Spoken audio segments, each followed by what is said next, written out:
بێبازاری و نەبوونی بازار لەلایەن فرۆشیارەکان هەمووی گەڕێتەوە بۆ نەهاتنی موچە. خۆتان دەزانن لە 2023 سێ مانجی کۆتایی ساڵ سێ موچە نەدرا، لە 2024 مانجی 12 موچە نەدرا. ئێستا ئەوڕۆ کە 6 مانجی سێە لە 5 مانجی 2 موچەی مانجی 11 وەرگیرەیە.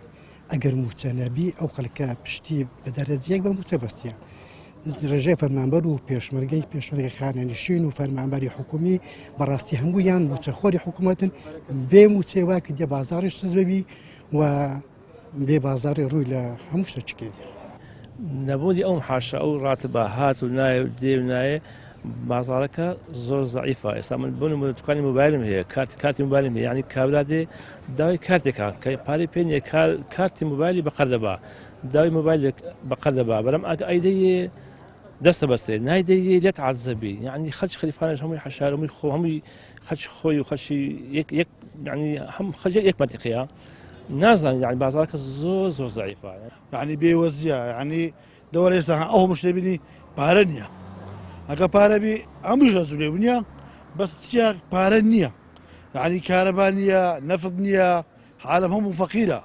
ئێستا وەرە کابرایان دوکە نەفت لە مالی نییە، پارەی نییە، یعنی بێتە ئەو بازاڕی لەخۆ شتە چ بکڕی. دوکاندار هەیە ئێستاکە ئەتوو لۆن مناچی با 200,000 عەشیاوەی دەری سەری مانجێ ئەمن پارەکەتە دەمێ کە سەرە مانگ دادێ معاش نایە، ئەرەی مانگەش کە دەمێ ئەو مانگەی معاش نایە دەبی خۆ لە کابرای بشێریەوە. لۆن منە کابرا بێسی قابی تووشی درۆبی لەبەرەوەیە تو کارەی معاشێدەم سەری مانجەم 200,000 دەم کەم عاش لۆنە هاتی نەبی چەکەی دەبی خۆ بشێریەوە لە کابرای.